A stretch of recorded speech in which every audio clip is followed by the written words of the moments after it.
I'd like to welcome you to the February 13th, 2020 meeting of the Dyer Town Council. Please stand for the pledge.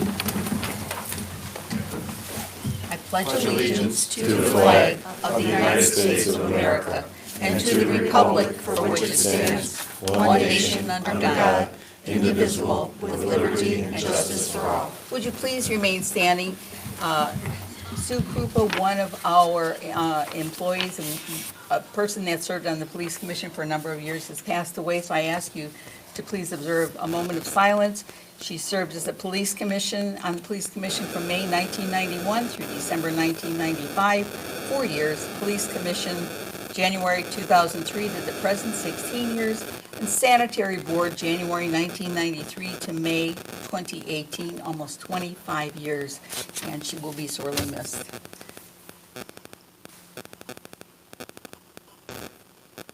Thank you. May we have the roll call, please? Bob? Here. Eric? Here. I'm sorry. Alan? Here. And Steve? Present. Mary? Here. You have before you a consent agenda.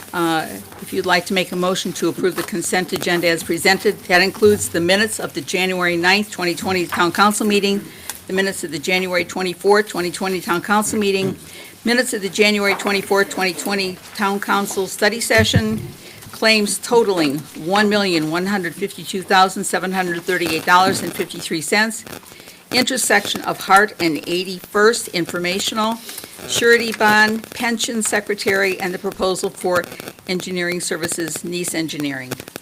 I'll make a motion to accept the consent agenda as presented. Do I have a second? I'll second.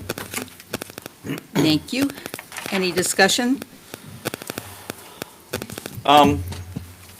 Just want a note, the minutes, I know we do, I'll call them action item minutes. Yes. I think there may be some value to adding some of the discussion that we have up here to the minutes. That's something we can talk about at some future time, but I just want to get that out there. Yeah, the I reason think we there's- did the action is because we had some discussion that there were a lot of things in there that really didn't pertain. Is that correct, Bill? Yeah, what occurred was there was parts of the discussion in the minute, parts not in it, and then we were constantly revising minutes to include what Yeah. was in or what was not in. We finally got to the point of saying, wait a minute here, just go back to minutes, because we do have a tape that has everything that's said at an actual meeting. Okay, thank you. May we have a roll call vote? Yes, Bob?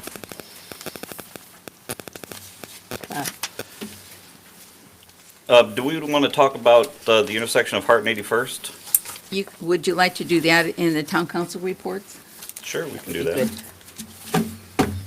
Okay, aye. Eric? Aye. Alan? Aye. Steve? Aye. Mary? Aye.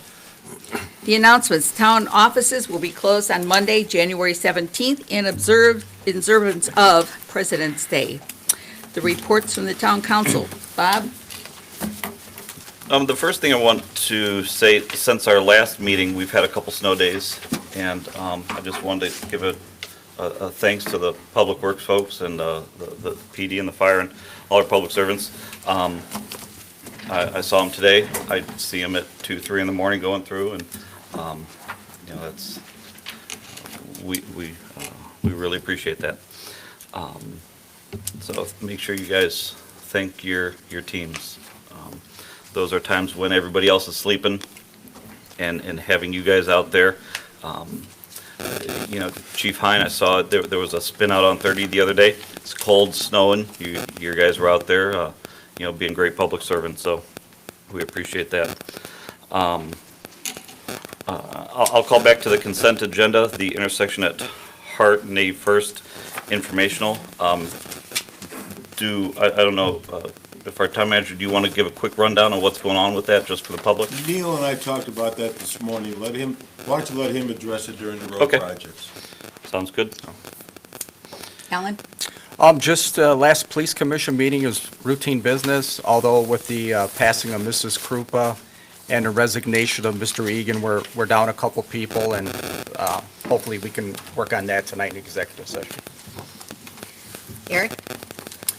I'd just like to report that, along with the Parks Department, we're still moving forward with our Tuesday night, not farmers market, but community market in Dyer, still seeking vendors. So if you know any vendors that'd be interested in participating, we are still accepting applications. Thank you. Steve? I just want to say thank you to everyone for coming to our town council meeting. I don't know about you, but I am enjoying the winter wonderland that we sorely missed for the last few months. As my wife said, hopefully it's a very short enjoyment. But please be careful out there. Again, thank you to DPW taking care of the roads, and police department, fire department, everyone, please be careful out there too. So thank you again for being here. Oh, and one last thing for the BZA, we did have them move forward on a business, so I think that will be coming up. It's a very good approval of it, so I'm hoping the council will approve it too. Thank you. And happy Valentine's Day to everybody for tomorrow. Clerk Treasurer, do you have anything to report? Yes, I handed out the annual certificate of elected officials for the compliance on the nepotism, which is for 36-1-20-2, and I turned mine into Mary Tanis as the president for the line of supervision that we have no employees no family working underneath us. Right. For in our So yours is right departments. here. Yeah, Okay. thank you. Is that it? Yep. Okay, thank you. Town Manager. I have nothing to report other than what's here. Neil will bring you up to date on 81st Street. Boards and commissions. Frank, we have anything? Nothing significant to report since the last report from last month's meeting. No significant milestones occurred or were anticipated.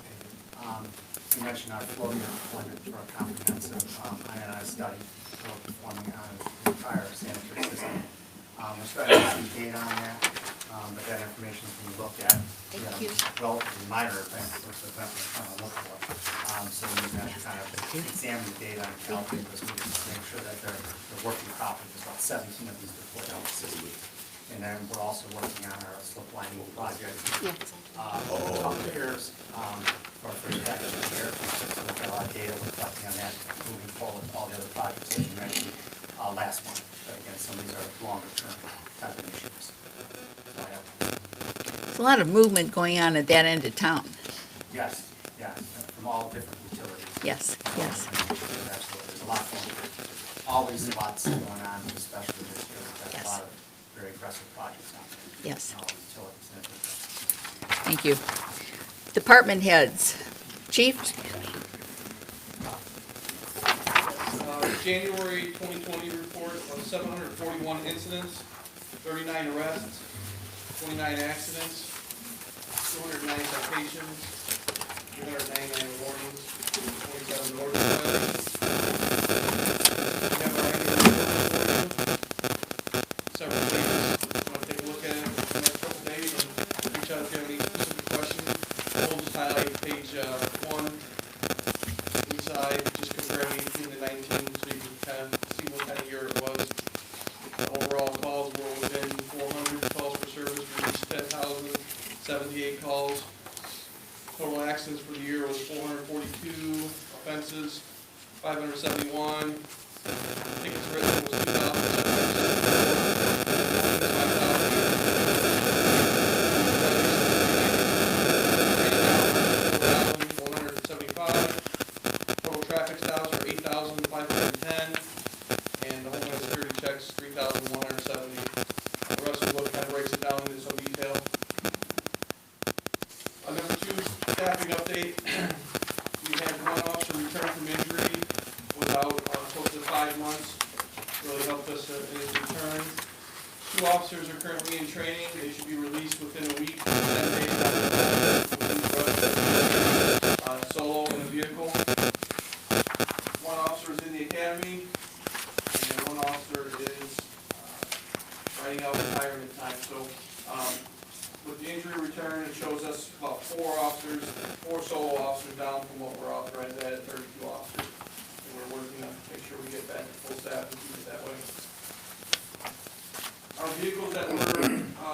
purchased back in June, finally have VIN numbers, and we expect to hopefully at the end of February, not middle March, and then they'll be outfitted with all the police equipment on it.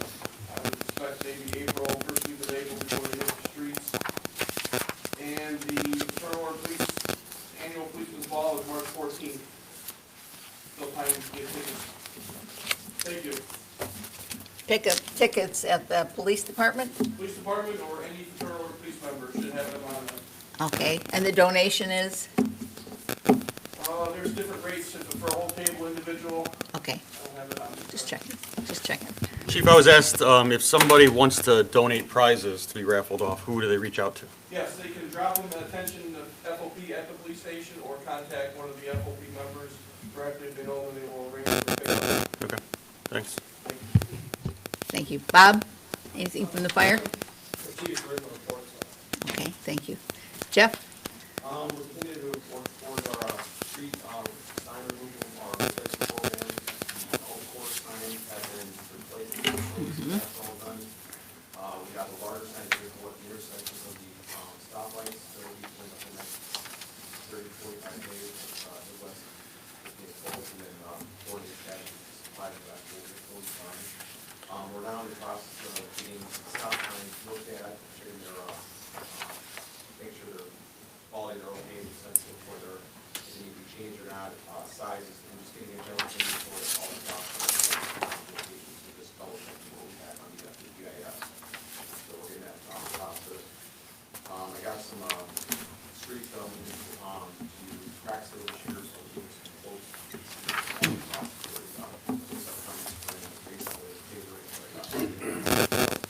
So once we get the price out,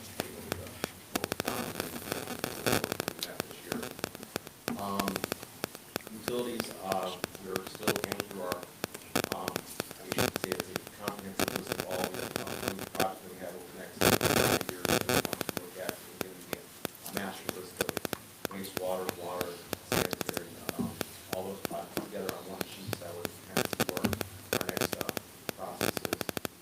And then, of course, we're dealing with the snow. We'll see right now. That's pretty much it. But it's nice to see so many trucks out there doing what they're supposed to, and people really do appreciate, that you're getting out in a timely manner. And the street signs look great.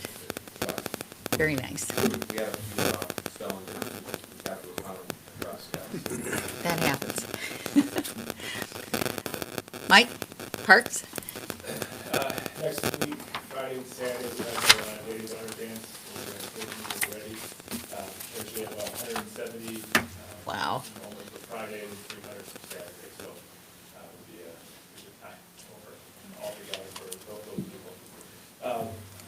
We're continuing with Park Board Live, continuing with the Central Park projects. Open in North End, the ball field, and the on-street development of the walking path. So getting closer on that. Finish on the project out after the fire station, out at project in the spring time. On moving over this, right at North End, Central Park there, which is good. And then finally, we submitted another application for the community tree program. Again, we've done it in the last few seasons. We've got trees all together. So Good. submitted that. So also should know about that one. So the amount of trees like that. Right. We're getting into tree season now, with Arbor Day coming up in April. April 25th. Yes. Thank you. Road projects.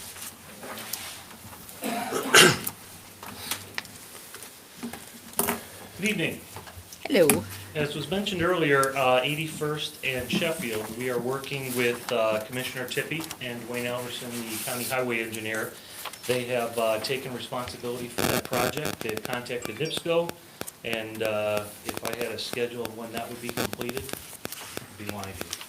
So what they have asked is Chris Moore in our office, who's worked with the highway department before on property acquisition and intersections such as Shoe Corner over there, to prepare a proposal to assist them with the acquisition of that and turn that over to their attorneys and let them proceed in terms of getting the appraisals and then acquisition of that.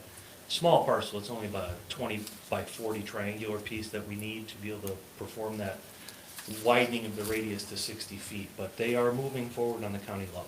Neil, are they just gonna put another lane coming up Sheffield or Hart Street? No, what they'll do is they'll maintain that existing lane. Okay. And then they'll widen the radius of that to Okay. allow a minor stacking advantage, but more to allow buses and Right. emergency vehicles That's to what get that's the problem. around there. Because that radius right now is prohibitive to anything but a passenger car. Yeah. It's a challenge. Yeah, school buses and plows have a hard time getting through there. Absolutely, and we wanted to do something with that as part of our community crossings project last year on Hart Street in Sheffield and 81st, but we don't own that corner of the intersection, so we just couldn't do anything there the way we did on the northeast corner where we widened that radius to what was necessary. Right. The second project we have is tomorrow morning, the plans will be available to the 2020-1 Community Crossings Project. They are been delivered to the clerk's office for Laurel, Osage, and the courts associated with that.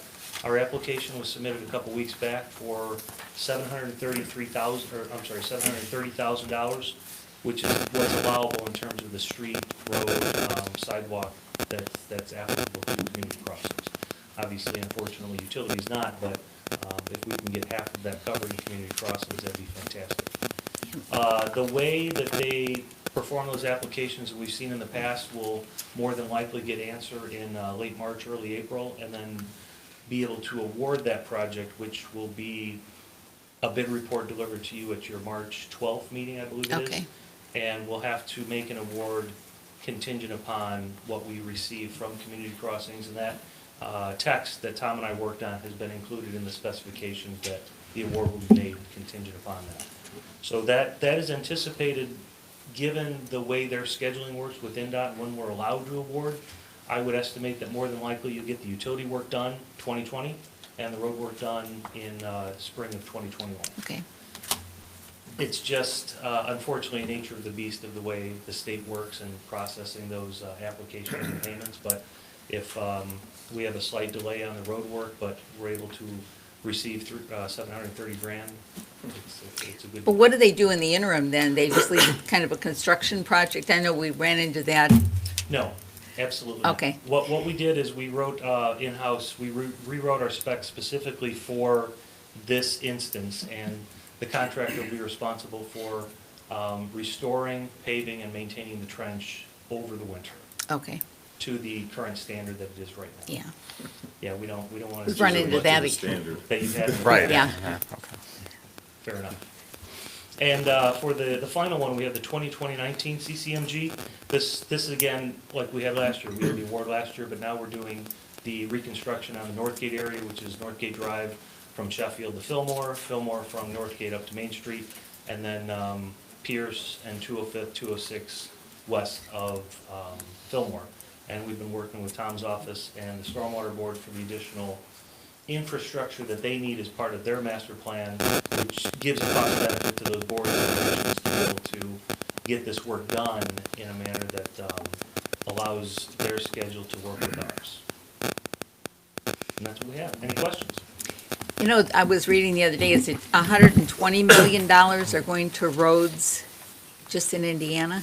Yeah, I saw that email from NDOT, and the way I read that, it was separate from community crossings. Yes. Yeah, not bad.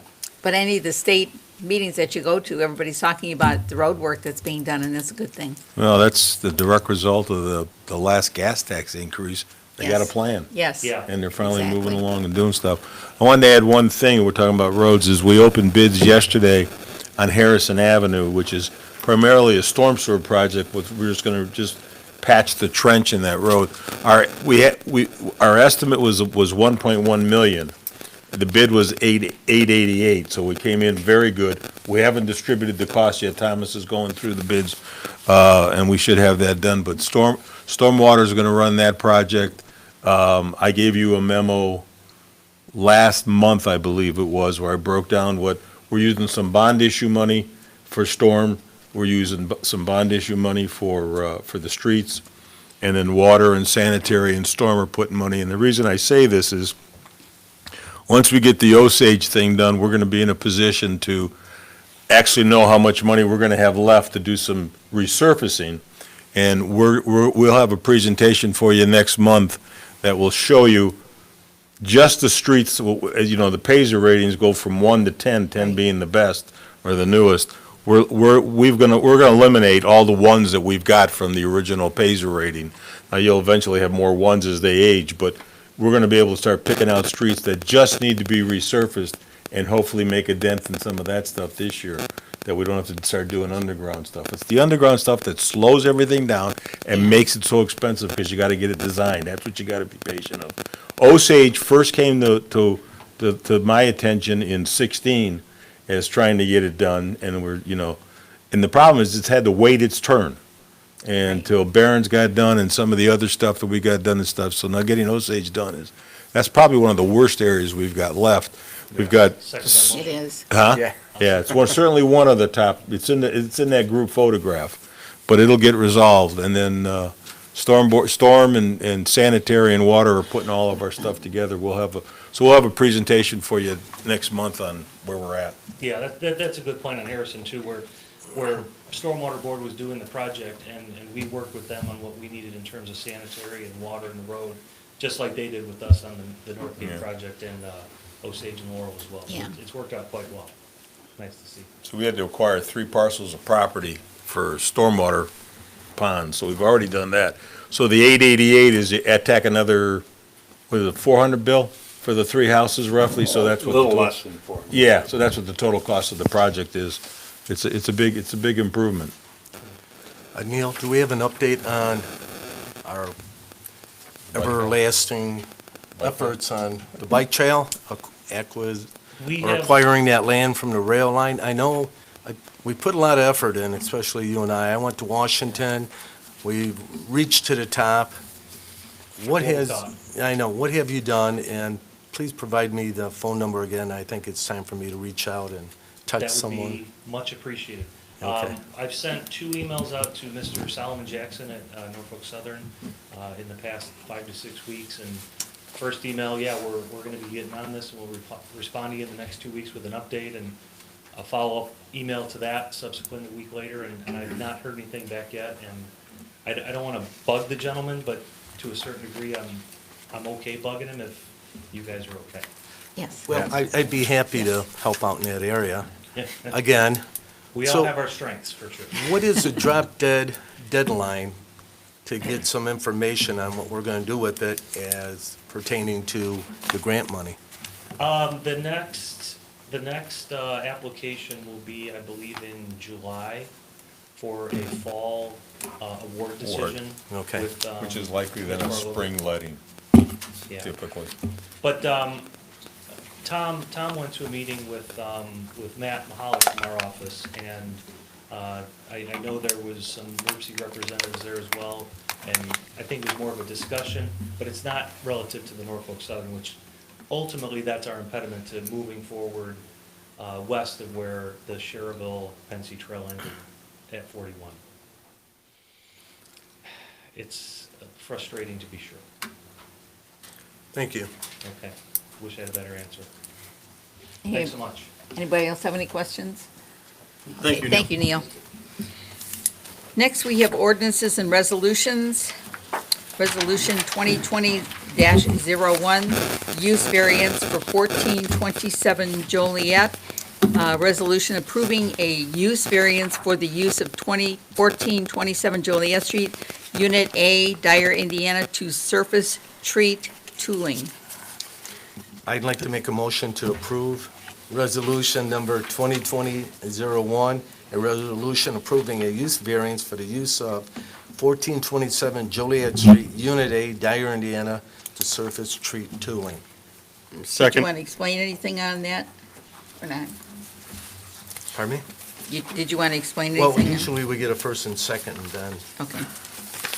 No Second, resolution, Eric? adopt, Yes. yeah. second. Any discussion? Yes, we had, through the BZA, several different meetings. They asked a lot of important questions, sent the person back for detailed information, which they provided, far more than what we really needed, but ensured us and the DPW and everyone else involved that this is a good approval.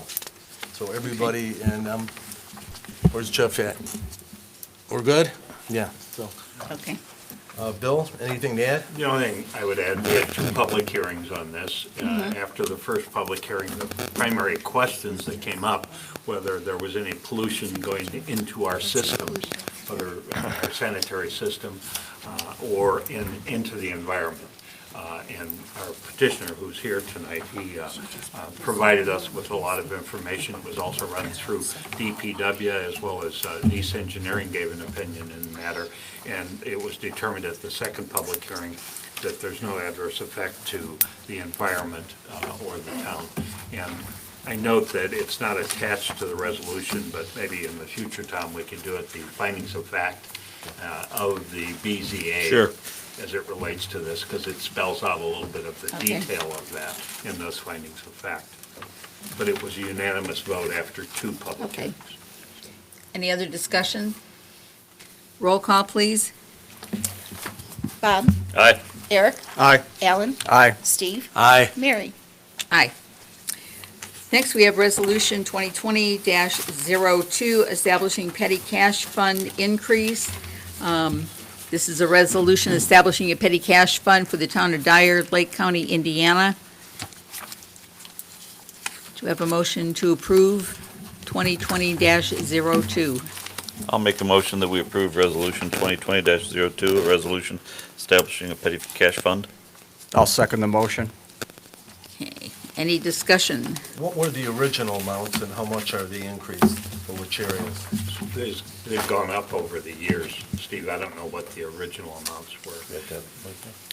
Well, Maybe Debbie knows what the The old clerk's office was just raised to $100 in December, and we're raising it to equal the town councils of $250. In December, you guys raised park board to $500 petty cash.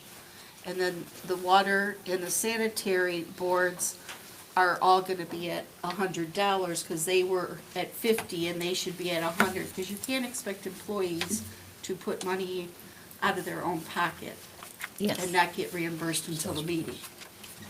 Okay, so what did they do last year? They waited until you guys Approved it? approved to get paid back, and I really don't feel, Tom and I didn't feel the employees should have to wait when they get stuff Right. to get reimbursed till the meeting. So my last question is, it was raised in this past December to 100, and you're asking for additional, no? It was reestablished in December due to the changeover in the clerk's treasurer. That's what happened. All right. And then, previously, parks had been increased because they needed petty cash for for events and paint, change stuff.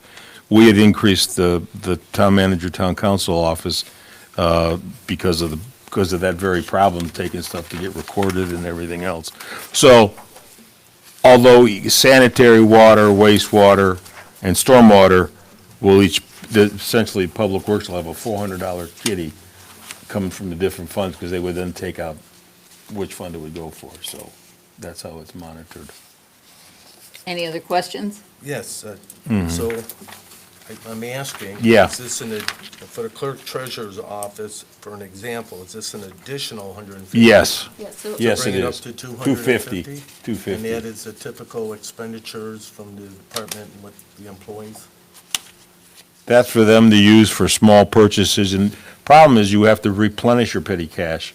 And like in our office, probably our biggest expense out of petty cash is when we take stuff down to the county to get recorded. It's a pretty substantial thing. And that's what it's there for. Otherwise, it's relatively small items, 25 to 50 bucks. All right, and where does the money come from? It comes from Each one of them. each one of these funds, so sanitary water, wastewater, and stormwater. The clerk treasurer and the town councils would come from the general fund to initiate the fund, but if it's say something that came out of our office and it was a water-related thing, that's what would pay back, the water utility would pay back the petty cash fund. So that's on the utility, but for the clerk treasurer's office and the town council, I just explained that. comes out For of the the general fund? General fund. To initiate it. Yeah. To initiate it, because it's a stagnant fund. And then whatever fund is responsible for the expense, that's the fund that then pays back the petty cash thing. And that gets approved at the next You eventually town approve council. them, yeah. Okay. Just trying to get educated on it and find out the reasons Yeah. why and where it's coming from. Okay. Any other? Roll call, please. Bob? Aye. Eric? Aye. Alan? Aye. Steve? Aye. Mary? Aye. In old business, we have the solid waste charge, the use of Lake County Solid Waste Recycling Grant. Tom, what do we usually use that for? Isn't that for trucks that do Been this buying leaf vacs paper? and Okay. chippers and things, but Well, years in the past, it was used to supplement the trash pickup bills that people received. It was. But with the, I was obviously concerned with eroding the $3 local fee, which was been implemented to ensure we had enough to cover the, outside the contract cost. With the new recycling service charge that everybody's incurring, it's a logical thing. Take that grant, cover the recycling, you can tell your people, we didn't raise your rates. And, you know, I wish you would reconsider and put the 52 cents back in, but that's up for you to decide. Okay. And you've already made it, this gives me the direction I need. The 85,000 is a rounded number, it varies from year to year, but that'll just go into the calculation, and we'll be okay. Do we need a motion to Yes, approve? I need you to document that, so we got some history, so we have a tracking on it. Okay, so I need a motion to approve the solid waste charge, the use of the Lake County Solid Waste Recycling Grant. Also motion. Go ahead. Have a second? I'll second. Any discussion? Assuming the grant is the 85,000, the round numbers, it's equivalent to $1.23 of the $1.54 of the increase. So the other remaining 31 cents will come out of the $3, so it'll erode your $3 fee by about 10%. Okay. Is Roll call, this- please. Oh, I'm sorry. Just one quick, is this something we can look at next year, as that recycling fee may jump up? That recycling fee, yeah, I projected, when I wrote I projected it would stay the same, but it may go down, but it may go up. Right. Yeah, well, you'll look at it every year, because as you track through it, you know, it needs to Technically, be you can look tentative. at it at any time you want. Yeah, but it won't change it only change year to year. Any other questions? Roll call, please. Bob? Aye. Eric? Aye. Alan? Aye. Steve? Aye. Mary? Aye. New business, the renewal, this is always good, the renewal of the health insurance for 2020 and 2021. Will? The stage is yours. Good evening, everyone. Good evening.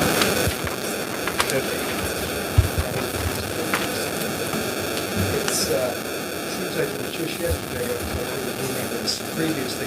Before I get started, I'd like to introduce someone who has joined our firm, Pete Van Buren. Pete joined us about a year ago, is one of our partners and has extensive background in municipal work, primarily in Illinois. But we were happy to get him to join the firm. He came from R.J. Gallagher out of Chicago. So it was good for us in being able to expand the team and the work that we can do for you. Mary, as you mentioned, we are here to talk about the group healthcare renewal. And this year was probably the worst year we've had in the entire Yes, we have. period of time we've been working with the town of Dyer. However, while I say that, I think we have the opportunity to turn that bad year into a good result. What I've placed in front of you, if you have it there, is this 3-page summary. And what I would like to do is kind of go through this summary. If you have questions, feel free to jump in. If not, I can go through the whole thing and then open the floor to you for questions you may have or further explanation. The purpose of this renewal every year is to look at one of your largest budget items, and that's your health and welfare budget. And to not only look at it and what the existing carrier is providing to you as a renewal, but also to look at alternative companies and always keep in mind the impact it's going to have on you as leaders of the town, basically meaning the town, on your employees so that we can keep disruption as low as we can. And this year, actually, we have the opportunity to provide a possible solution that will give a little more control to you and the way you finance this healthcare plan from this point forward. So let's start first of all with the, I hate to call it bad news, but it was bad news. During the year, this past 12 months measurement period, getting ready for our March renewal, the town paid on the, I'm going to focus primarily on the medical today because it's the big number. Premium paid by the town and the town's employees was right at about $1.373 million. The claims during this past year were nearly 160% higher than that at $2,135,000. To give you the clarity on that, a large significant component of that came from 9 people. Just to read the numbers and the impact, we had one claim at $344,000, a second at $265,000, a third at $184,000, 2 right a little bit over $100,000. We had 2 in the 80s, and we had 2 in the high 50s. It was significant. Now, with your insurance plan, what is put in place to help protect you is what's called a pooling limit. Pooling limit says when United Healthcare or Anthem or any insurance company looks at your claims history, they've put a limit of $75,000, and all claims above and beyond that amount are forgiven. You pay for that internally within your fixed expenses. So what was started out as $2,135,000 in claims was reduced because of the pooling limit to $1,183,834. So this was one of those years that pooling limit really paid for itself. The ultimate impact initially was we received from United Healthcare a 39% rate increase. We've actually had 2 bad years in a row since we put United Healthcare in. This obviously being the worst of the 2. The only way that an insurance company will respond to that increase is if we have competitive numbers that can, if they're willing and want to maintain the case, they're willing to make an adjustment. We took that case out to Cigna, Anthem, Aetna, and a company called National General. There aren't a lot of players left out there in the marketplace. It's depleted over the years since the Affordable Care Act came into place. We also had the option of doing something with United Healthcare, but we held off on that until we saw competition because the changes was very dramatic. They would have taken out-of-pocket expenses up to over $6,000. They would have, there just would have been a lot of major impact on the employees, which we thought if we could find a replacement without doing that, that would be a better road to take. The competitive numbers came in, and of the companies that we looked at, Anthem came in about 7% over the renewal, so that didn't seem to make sense. Aetna declined to quote. National General basically declined. They wanted all sorts of additional medical information, and obviously we had some fairly significant risk. Let me clarify on the high risk. Of those 9 people that had high risk, 4 of those cases are now closed, which means that while we've had some change just due to attrition, we've also had some people that a claim may have closed out, it's considered no longer active, doesn't mean it couldn't come back again. But at this point, it looks like, in general, we've lost a significant amount of that bad risk that is out there. In the looking at the options that were available, we have United, who came in originally at 39%, but because of the competitiveness of Cigna, who came in, United dropped their rate increase down by 14 points to 25%. So they came in right at about 1,664,801 if you look at item C. The quotes that we received from Cigna were a little different. They're not traditional, fully insured quotes like we're used to. They are a type of alternative funding that has some risk limitations to it. And in reality, all of them are all very close in risk cap. What the Cigna provides to you is the opportunity to take the excess money that the Anthems and the United Healthcare keep in profit and to maintain it in the town of Dyer through one of these mechanisms. So let me explain. If you look at the far left-hand side, you'll see United. The premium is in at $1,664,801. I have to tell you that number was a little higher than that, but we were able to negotiate even another 3% off of United if we were to lace their voluntary or their ancillary benefits, life, disability, dental, vision, into their insuring body. They would give us another 3% off. So this $1,664,000 assumes if we would stay with United, we would shift those benefits to United Healthcare, thereby giving you a significant, about $50,000 to $60,000 reduction.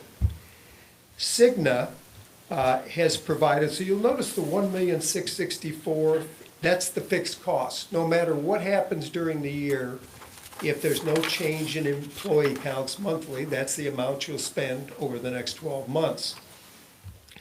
Cigna provided 2 options. One is called Cigna Level Funded. You'll notice, first of all, that fixed expense is $527,000.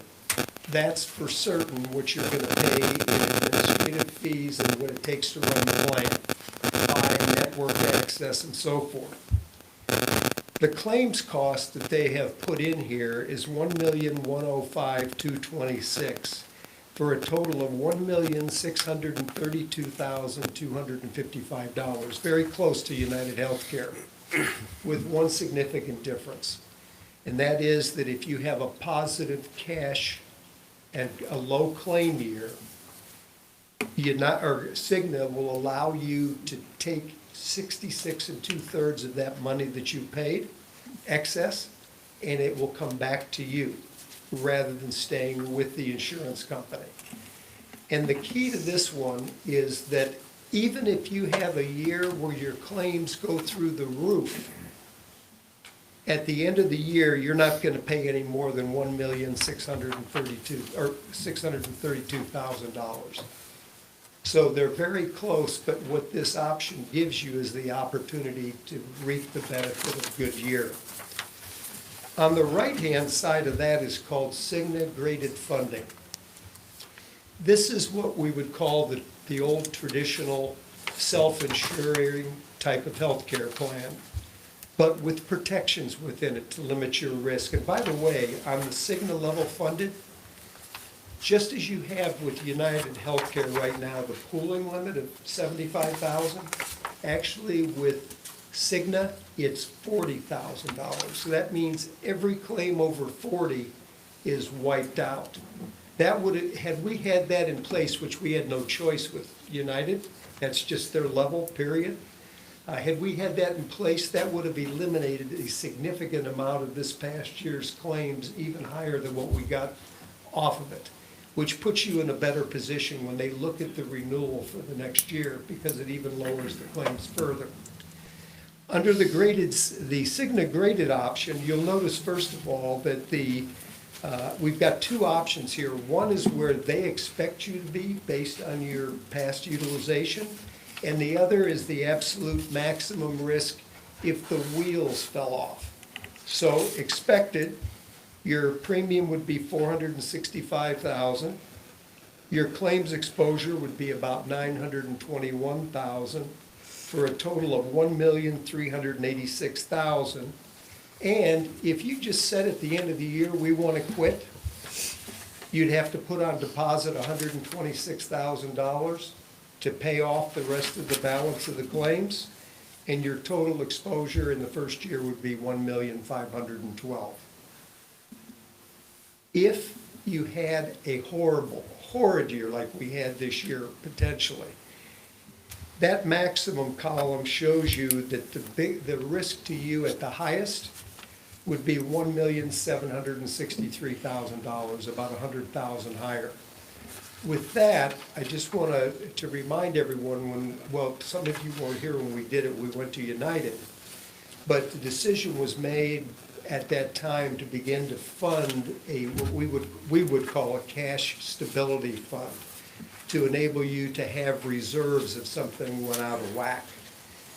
That cash reserve fund would easily cover that difference and make up that end of it.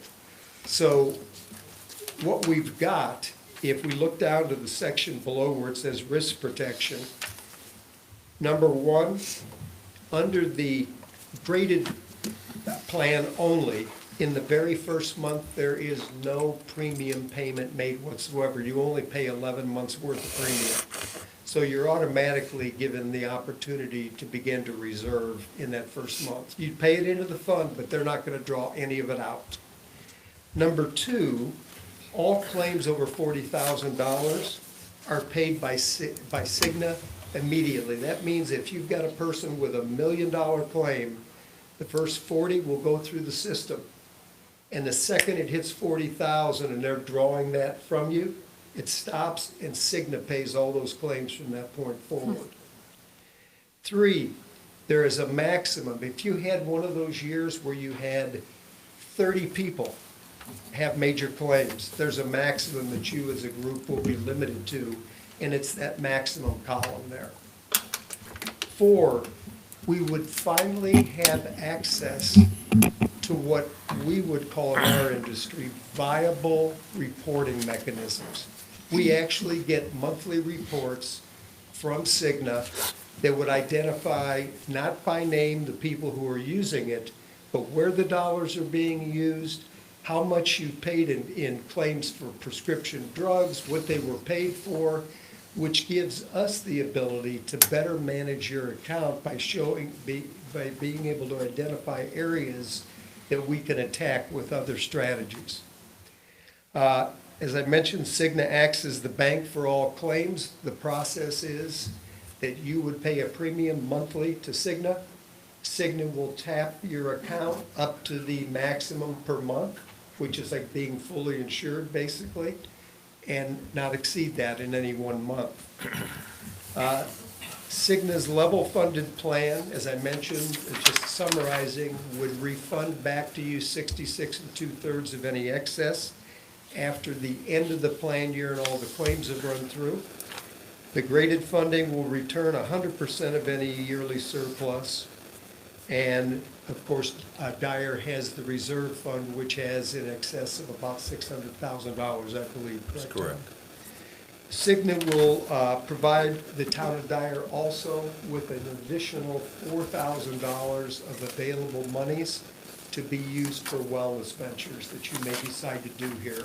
Testing, whatever it may be, it's really up to you to be able to implement any of those on your own, and just you would bill Cigna for it, and up to $4,000 they would pay. With that said, I wanted to look at, did you have any questions, Steve? I have several, but I want you to finish first. Okay. I've been trying to write them down so I don't forget. First of all, impact to employees, because obviously we're here to try to impact you and the employees as little as we can. All benefits would now be provided from one company, just like we would be doing with United if we take that option.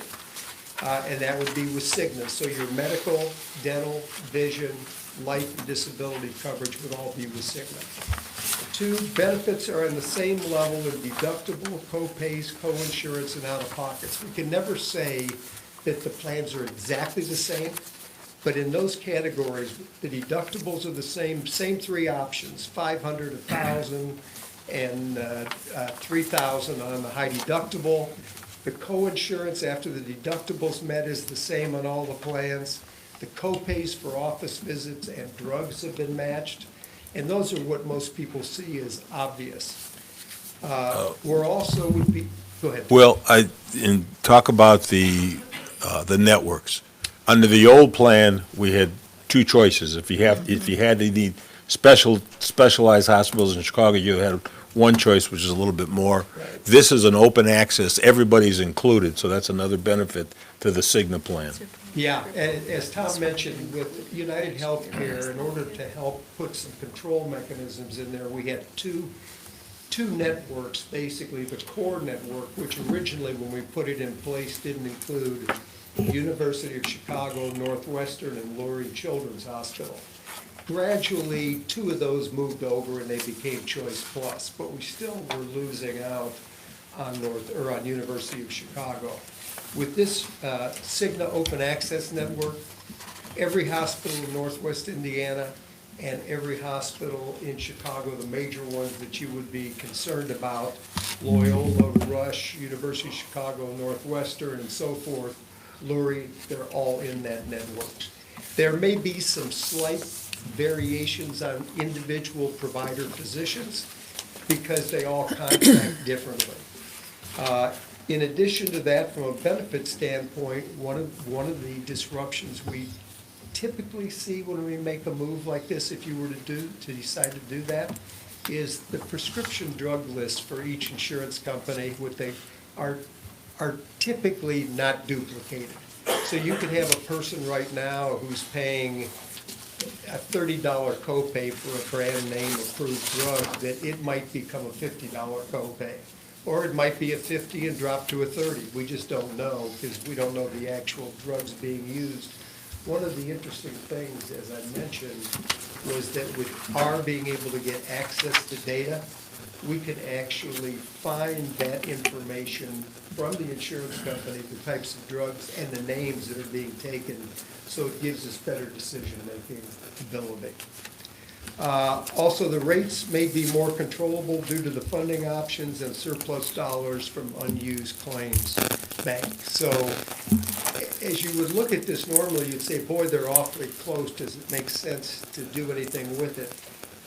At this point, looking at the years you've had, one of the pieces I put in, and it's a lot of numbers, but you've got a piece that talks about the 14-year premium to claims.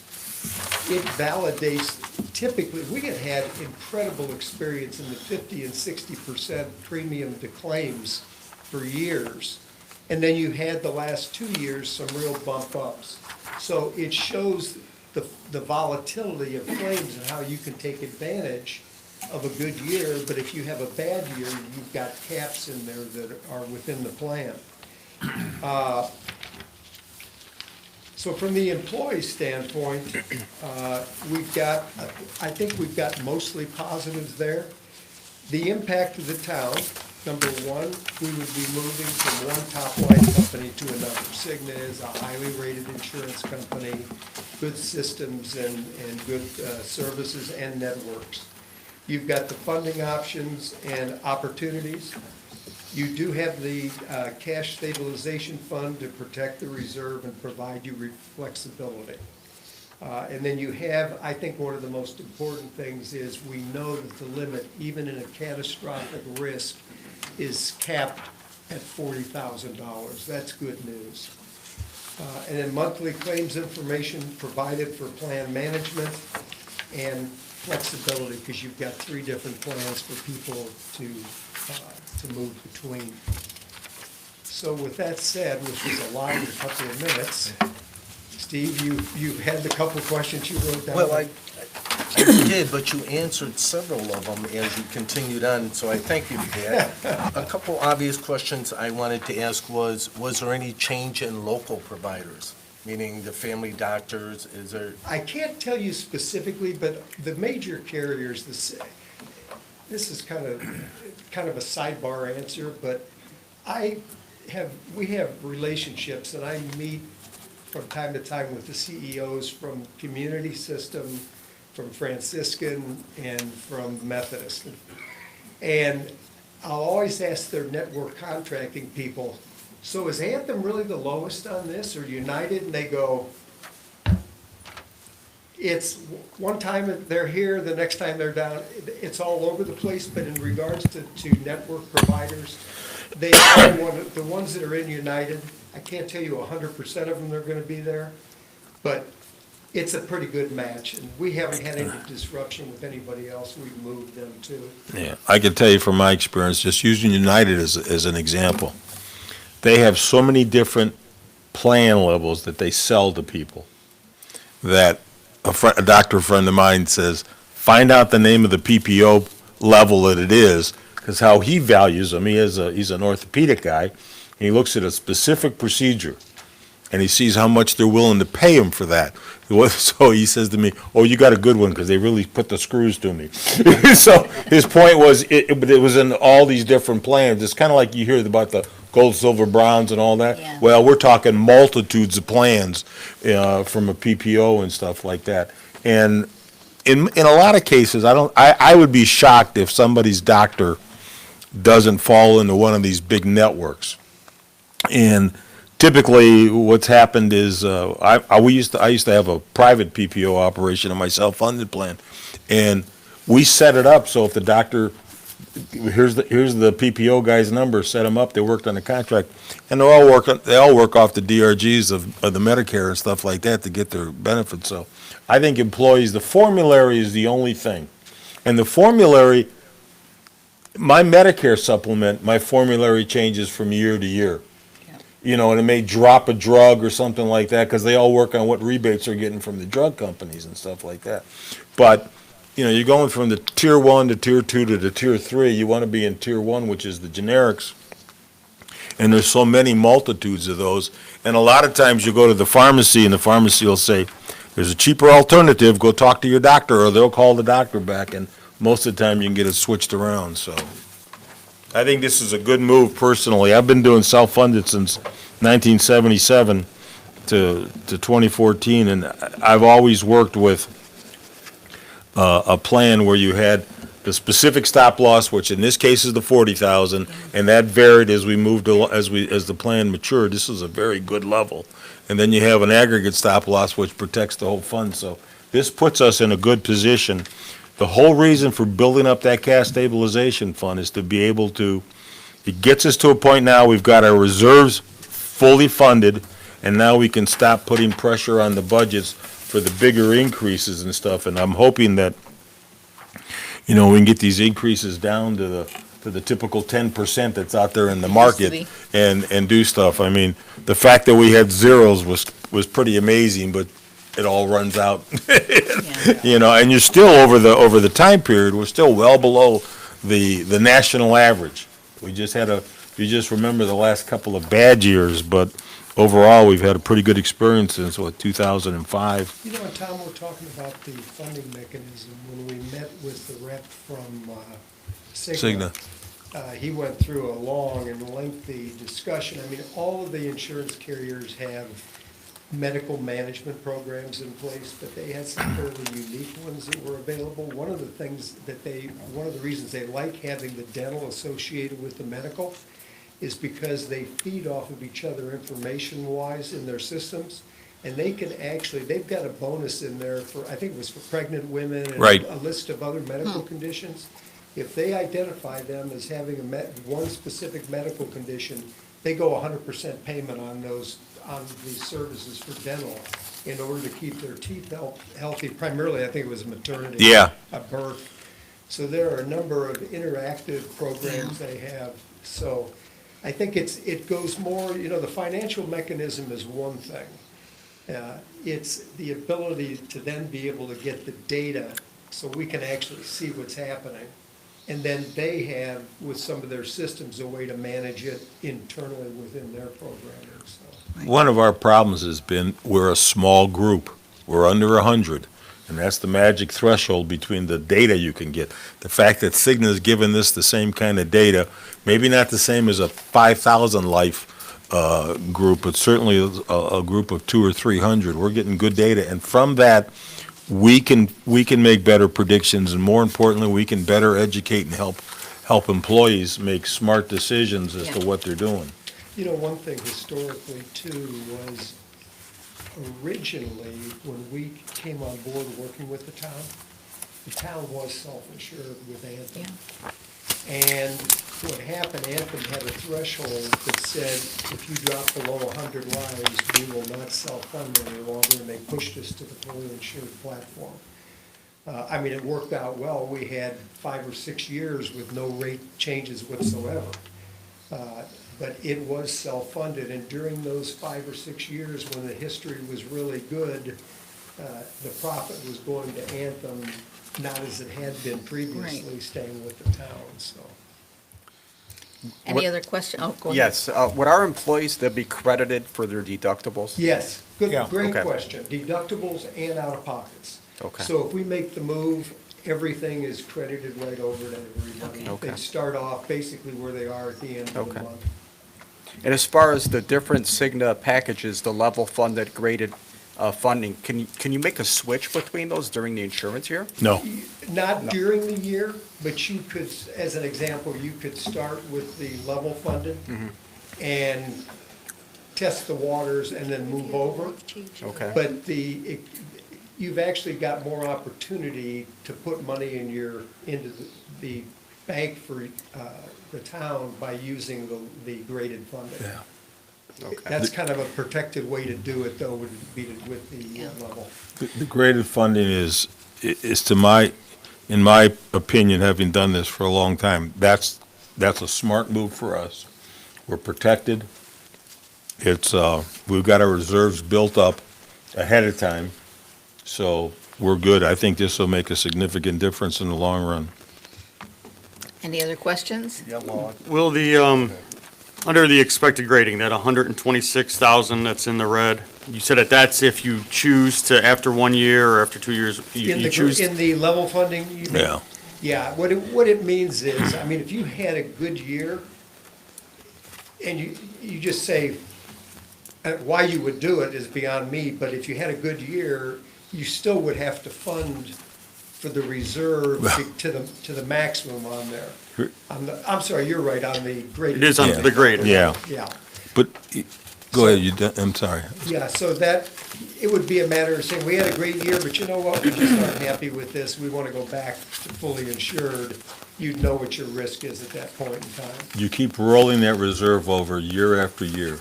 Okay. The same reason, in this case, we don't pay for any claims the first month, because there aren't any claims to be paid. Yeah. They start generally getting to the insurance company. They're incurred, but not paid. And at the end, the reason for the reserve is, and that amount will change each and every year, it's called a claims runout.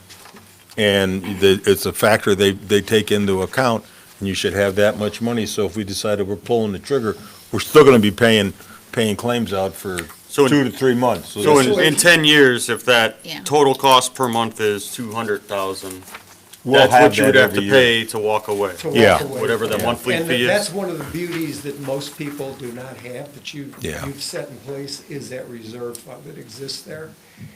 If I told you the number of times we start where we don't have a fund like that, and the people say, okay, we're gonna fund to the absolute maximum, and then we'll save the extra. Very seldom do they do that. Yeah. You had the foresightedness to do that in advance, which is good.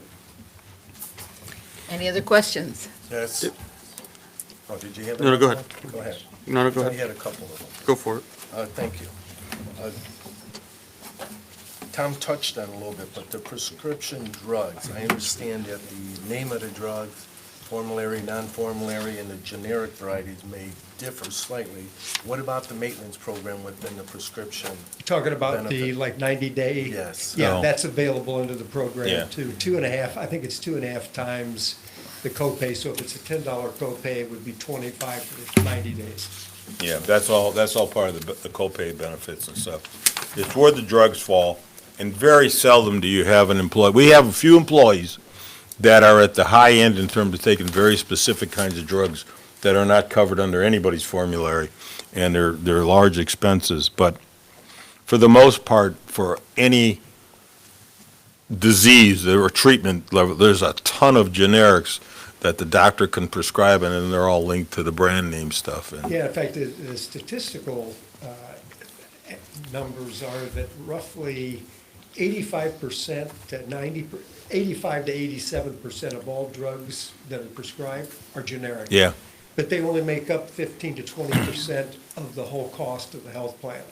It isn't the generics that hurt you, it's the Yeah. brand name and the specialty drugs for things like Humira and it's your Enbrel, Humira, MS drugs, those are the ones that really can put you away. But again, with a plan like this, what happens, and same thing with United, under your current plan, it's capped at 75. Here, it's capped $35,000 lower. So, and we've got a client right now that has an employee on a heart medication to not collect cholesterol, and that drug runs $44,000 a month. Wow. So, I mean, there's some expensive drugs out there, but they maintain life, so. Yeah. Any other questions? Yeah, on the level funding, you said it, whatever you don't utilize, they give back 66 2/3%. correct. Looking at the, using the expected on column C, at the end of the year, you're looking at $1.386 million was the total cost. Okay, let me. All right. Was it graded or a little? On the, I'm using the graded, so that's assuming a good year, right? Or assuming the year that we're The expected. expected year. So the difference between the 1.632 on the level, that cost versus the cost in the expected year, if you take 66% of that, that's almost $164,000 that we would be getting back into the level funding. Am I understanding that right? It's based on the claim component only. I mean, that's the part where the big dollars are on that aspect of it. So you've got 1,386,000. When you hit the end of the year on the expected ungraded, if you were at $900,000 in claims at that point, then basically what you haven't done is you haven't spent it. Let's just look at it as a bank, and you're putting in roughly, what does that come out to? About 115,000, is that about right? Somewhere 120? You're putting it into the account monthly. At the end of the year, you will have paid in a total of 1,386,000, of which 921 is claims, if you run where they expect you to run. If those claims draws on the system are only 560,000, that money is still in that account. It's your money at that point. The other way with the graded or the level funding, under that one, you're paying it in, and at the end of the year, they're gonna do a fess up at the end financially. yeah. As Tom mentioned, I think if you're going to do it, it's probably best to do it with the graded funding, because it gives you a lot more control on the way the dollars are spent, and yet you're capped on a monthly basis for what you would be paying. Any other questions? Yeah, well, on the employee, I know one of the councilmen asked, but if they don't opt into the insurance, but they have a life-changing event in their family, and then they need insurance, they could opt into it because of the life They event, can. correct? Anyone, if you waive I just wanted to- coverage and you have a life event, marriage, a death, a dependent, a loss of job by the spouse who covered the individual, those are all events that would put into place the opportunity, as long as they do it within 30 days of that loss of coverage, they're able to come out of plan. Thank you. Any other questions? We have a motion to approve the Cigna graded funding plan for 2020-2021. I'll make that motion. Second. Any other questions? Roll call, please. Bob? Aye. Eric? Aye. Alan? Aye. Steve? Aye. Mary? Aye. Thank you, Will. Thank you, Will. Thank you. Thank you. Thanks, guys. Next, we have Nice Engineering. Back again. Construction observation. Be tough to follow there. We have the construction engineering proposal for the project that was discussed earlier in the Northgate area, which is Fillmore, Pierce, 205, 206, and Northgate Drive. The construction amount is $2.65 million. Our CCMG award from last year is $673,099.48. And this will cover the water, the storm sewer, and the full reconstruction of those streets from Main Street down to Northgate and out to Sheffield. Any questions? Do I have a motion to approve the construction observation proposal from Nice Engineering not to exceed the amount of $131,350? I'll make that motion. Do I have a second? Any questions? Roll call, please. Bob? Aye. Eric? Aye. Alan? Aye. Steve? Aye. Mary? Aye. Thank you. And as soon as we get a schedule from Walsh and Kelly, we will give that to Tom's office, Okay. forward it to you, and make sure it gets on the website so all the citizens will be aware. And Good. then the contractor will be putting notes on the doors for the residents to be aware of the impending due. Yes, Thanks so much. thank You you. promise that'll happen, right? The notes on the door, not the impending doom? Next, we have the Times Vision 2020 sponsorship.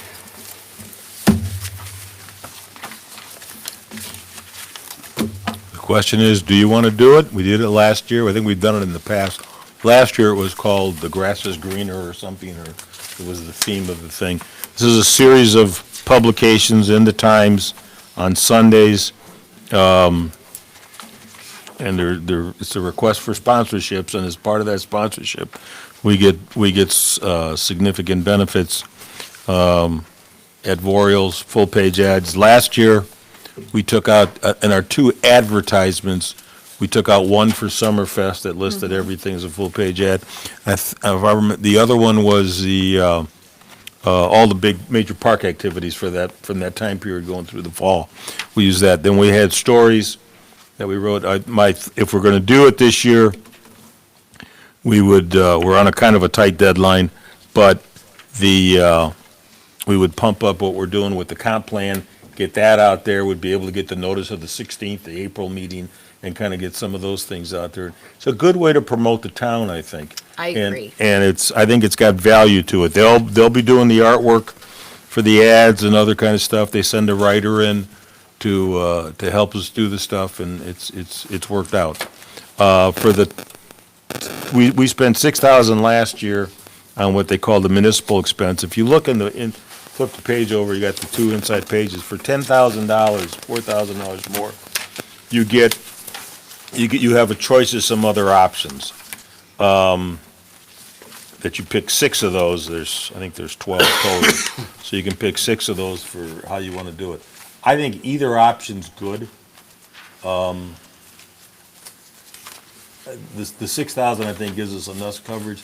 10,000, I'm not sure we're ready how we would do that, but I'd like to plan for some of those things because, I mean, if we spend the extra money, we can start putting stuff in there for, the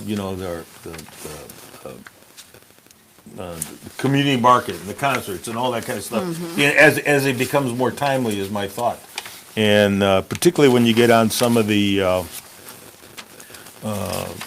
digital designs and on their website and some other stuff. So there's some benefits to that. It's purely an advertising program, both for them and for us. Right. So that's what I'm asking. I need some direction from you because we're on a deadline, as they say.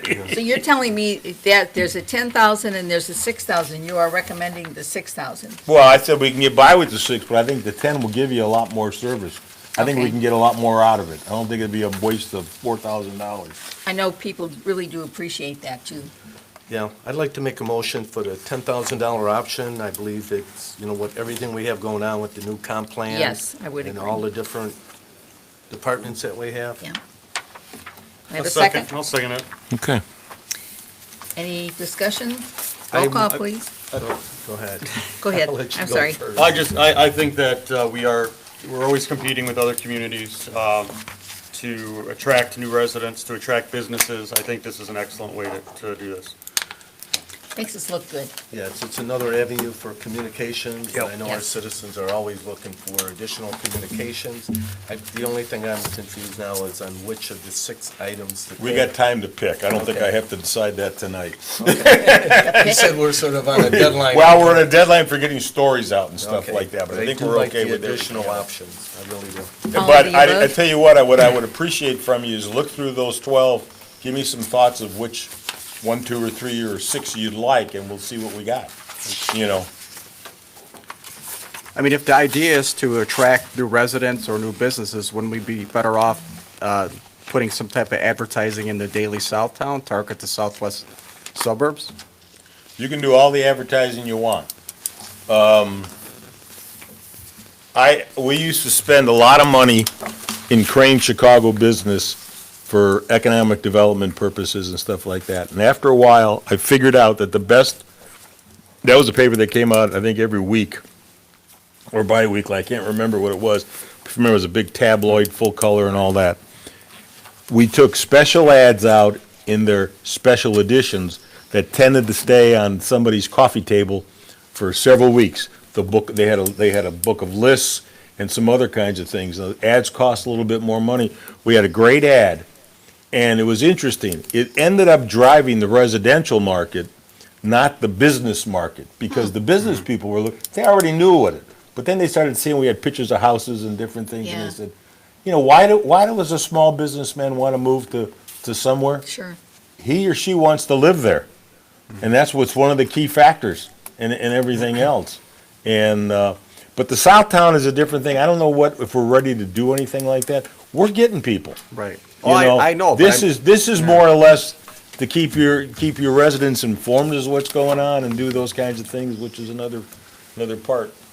I mean, I forgot to say, Dave gave you their annual report. This month's newsletter is basically a synopsis of everybody's annual report, so that's coming out Okay. with utility bills and, And I think the move whatever to day that is. Indiana, that Pardon? website is more for the Illinois folks if they want to go somewhere and Right. find something out. That's a good website. I feel that we struggle with communication, right? We use our Facebook page, we use our newsletter. We try a lot of avenues to communicate, and I still hear consistently, I didn't know this was happening, I didn't know that was happening. So I think this is another great avenue to reach out to our residents and let them know what's going on in town and what to expect. at some point in time, you can say, at least we tried. Yeah, and I hate to always agree with Tom, but I think he's It's always right. good for you. I mainly work out of Chicago, and all my developer friends, no matter what line of business, hotels, residential development, when they look at an area, they pull out the local newspaper, local Sure. advertisements, so they have access to it. And I believe the best way to support the town of Dyer is through the local newspaper and local advertisement and with the local people. Alan, your comment about the Southtown, all you gotta do is drive over to Illinois Right. and look at a lot of the billboards that the state's paying for. They're just telling you, come to Illinois, not necessarily pick out a place. Right. They're doing a lot of that advertising for Right. us, which is helpful. No, I just have. Yeah, I family and- understand what you're Family saying. and friends in that area, and nobody is even aware that the train's coming to Dyer. Yeah. In that area, and Yep. that's just something that I think we should make known, but I don't know. In my opinion, I just think 10,000 is, I don't know if we're getting our bang for our buck. Well, the 6 in the first column look good to me, but then I look at the social media campaign. Yeah. So if we could trade off one of those for the social media campaign, that would be I believe it'll be well worth it as trying to afford advertisement on a separate and individual basis for each and every event. yeah. As long as we choose carefully and we utilize all of our options to the max, I think there's going to be plenty of benefit. more than just the 10,000. Give me your input on the pick six. Can we have a little explanation on each one? I'll try to Such get you as the something. niche publication? Oh, that's, if you know, the Times puts out several different, I'm not very Yeah. familiar with it, but I can get Okay. that for you, but they Like put the the small regular magazine glossy things, magazine yeah. kind of stuff Yeah. that they send out, and that'd be one of them. We've had But I'll that get you before, that. haven't we? The magazine? Yeah, but I don't know if we've There. been, I don't know the answer to that, to be very honest, but we'll get you that. I like the first 5 in the first column and then the social media campaign. All right, I appreciate that direction, we'll start working on it. Gotta take a vote. We got to vote on it. Yep, I just said I appreciate it. You guys gotta take care of your end now. Do you want any other recommendations out of them? I can email Tom. Yeah, just send me your email so we got some stuff to Do we don't have to make a motion? No, or- no, Okay, just okay, join the program. Okay. Well, Steve made a motion, Eric seconded, you want me to do roll call, Mary? Did we make a motion? and Yeah. second Yes. it? Yeah. Okay, but, okay, I didn't know for sure. Okay, let's do a roll call then. Okay, Bob, No? Eric, Aye. Alan, Nay. Steve, Aye. Mary? Aye. Next on the agenda, we have citizens' input. Do we have any citizens that would like to share something with us? Please state your name and your address. You look very official this evening. Well, thank you so much. Good You're evening to welcome. this honorable Good board. evening. My name is Colonel Antonio Tony Daggett, Senior, currently a resident of Hammond, Indiana. Recently retired. Here to introduce myself and my lovely wife, the mother of my 10 children. We are here this evening. I've recently retired as of September. My last duty station was the Pentagon, where I was working very integratedly into the Washington, D.C. apparatus. Wanted to come out and do some fact-finding, find out what our different areas within our Northwest Indiana are in need of. This was a very interesting discussion about the health care and how Dyer is handling theirs. We really appreciate that. As I shared, we're parents of 10 children. We've given birth to 8 boys and 2 girls. Our oldest son is a Yale grad of biology. We have another son who's a Tuskegee grad, mechanical engineering. We have a daughter who's a double major, graduated from Valparaiso in chemistry and biology, and a son who's graduating in June from Valparaiso in computer science. So education is extremely important in our family, obviously. I am a licensed principal in the state of Indiana, as well as in Illinois. And I've just recently passed my school district superintendent's exam also. So we are looking forward now that we've served over 36 years in the military, looking to find a way to continue to serve in our community, have raised our 10 children over the 21 years we've been here in Northwest Indiana. We are, again, thankful for the opportunity to address this board. As I've indicated, we're doing some fact-finding at this point, and we want to continue to serve. Some of you may know, if you heard the name Antonio Tony Daggett, I'm on Facebook. I'm now one of the candidates for U.S. Congress for this district. So we want to continue to serve the great nation in which we live in. So we want to thank you again for the opportunity to come before you. Thank you for your time. Well, thank you so much for coming. We appreciate that. Thank Tell you. your kids to move to Dyer. Love to have them. Well, they're in the process. Thank you so much. Colonel Daggett, thank you for your service. Yeah, thank you for your Thank you. service. Greatly Thank you. appreciate it. Appreciate that. Thank you so much. Thank you. Anyone else? Any and all? We have a motion to adjourn, and we will go right into RDC. Motion to adjourn? Second. Is the study session? All those in favor, voice vote? Aye. Thank you. We go to study session or RDC? We're going to RDC. RDC? Yes. Can you give a few minutes You for have Sue to things to get up sign? here? Yeah, we have these